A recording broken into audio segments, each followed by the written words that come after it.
Hey everyone, Josh Quinones here, and this is our very first look at the Samsung Galaxy S11e and Galaxy S11. Yes, thanks to OnLeaks, these high quality renders are based off of the official factory CAD. And I know what you're probably all thinking, it does look a bit overwhelming, and the camera module kind of looks like what we've got on the new Pixel 4 series, and honestly, with the Pixel 4, I didn't really like the look of it at first, but after having the phone for a while, it actually looked a lot nicer in person. So I can imagine it's going to be the same with the S11. It might not look the prettiest right now because of that camera module, the way it's set up, but once we see this device in person, I'm sure it's going to look amazing. But either way, besides the camera module, it doesn't seem like there is going to be any major changes, which kind of shows that this year it seems Samsung is focusing more on giving us some great features instead of the looks, which I'm totally fine with because Samsung already never disappoints with overall looks of their devices. So I already know that it is going to look great, but the features,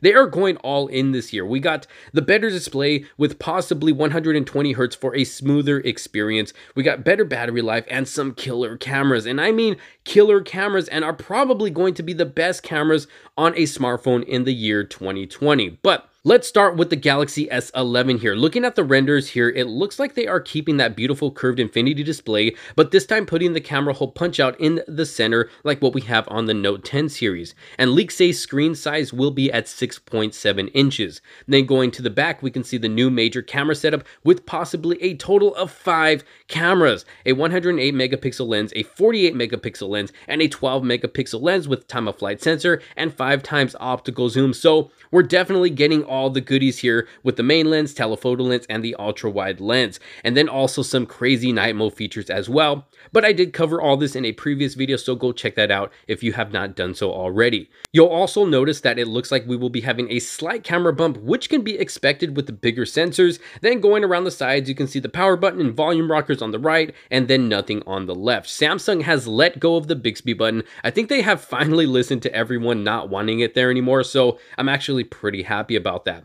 Then you have the speakers and the charging port on the bottom, and the headphone jack is nowhere to be found, so it looks like the headphone jack is officially gone. Now moving over to the Galaxy S11e, we have pretty much the same setup, only noticeable difference is less cameras in the back. Then you'll also notice if you compare to the S10e, it looks like there is no fingerprint reader on the side, so it may possibly get the in-display fingerprint reader this time around. It will also come with a 6.3-inch display compared to the 5.8-inch display on the S10e, so definitely a bigger screen, but will still be easy to use one-handedly.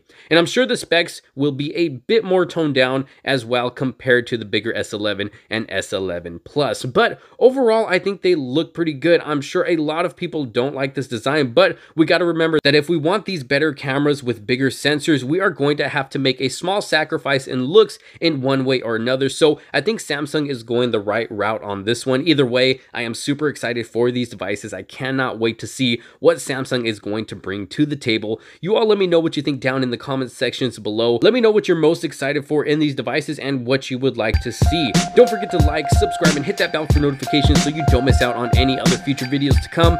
Thanks so much for watching. This is Josh Quinones, and I will see you all in the next one. Peace out.